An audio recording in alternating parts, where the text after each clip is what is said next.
निराश हो चुका हूँ। पता नहीं अब मेरी बीमारी ठीक होगी भी या नहीं।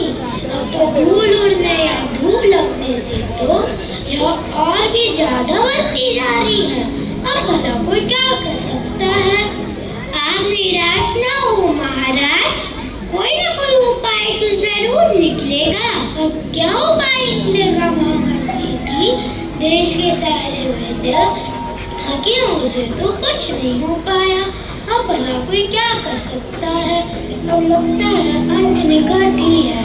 मैंने आज ज्ञानी को दरबार में बुलाया है, वो अवश्य कोई ना कोई उपाय तो जरूर बताएंगे।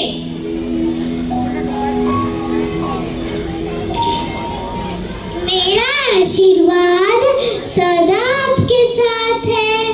आपको तो पता ही होगा कि महामंत्री जी ने मुझे सब कुछ बता दिया था। बहुत सोच विचार के बाद मैं इस निर्णय पर पहुंचा हूँ कि यज्ञ के द्वारा आप स्वस्थ हो सकते हैं, लेकिन इस यज्ञ में आपको ऐसा दान देना होगा जो सारी प्रजा के काम आए। ऐसा कौन सा दान हो सकता है ज्ञानी जी? और हवन से जो धुआं उड़ेगा उससे तो महाराज की तबीयत ज्यादा बिगड़ जाएगी। इसका उपाय यही है। ज्ञानी की बात सुनकर सारे दरबार पर सन्नाटा छा जाता है।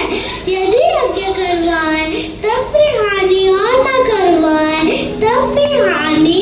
किसी के पास इस समस्या का कोई समाधान नहीं था। तभी एक शिक्षक ने दरबार पर प्रवेश किया।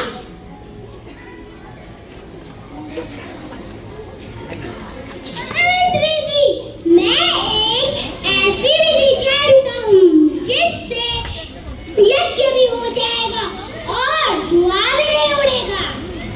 सारा दरबार उत्सुकता से उस शिक्षक की ओर देखता है। राजा के चेहरे पर एक चमक आ जाती है। ऐसी कौन सी विधि है? हमें भी बताओ। समय आने पर आप स्वयं ही देख लेंगे महामंत्री जी। किंतु सबसे पहले आप एक चौरस मैदान में 101 गड्ढे खुदवाइए। साथ ही 101 अलग अलग प्रकार के पौधे का प्रबंध करें। मैं कल प्रातः यज्ञ आरंभ करूंगा।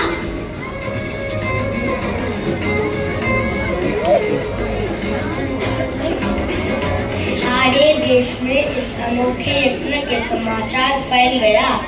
दूर दूर से लोग इस यज्ञ को देखने के लिए इकट्ठे हुए।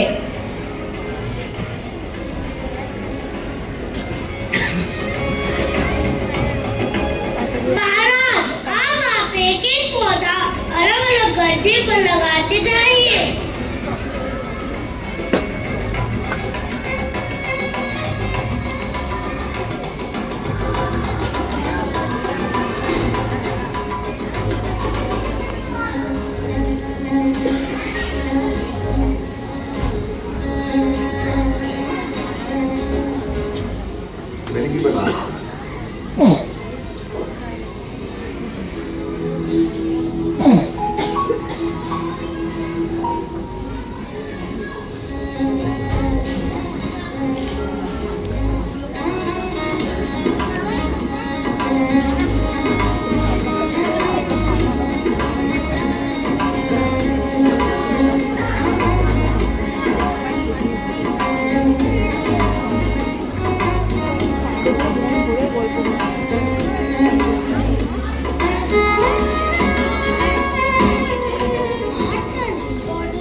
राजा ने 101 गड्ढों में पौधे लगा दिए।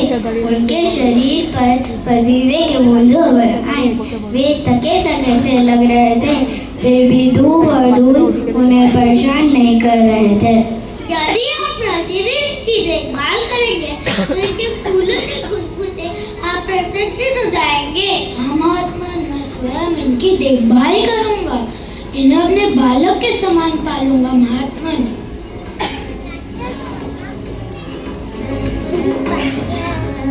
महाराज, आपको ऐसा ही करना चाहिए। क्योंकि श्रम के अभाव में मनुष्य अस्वस्थ हो जाता है।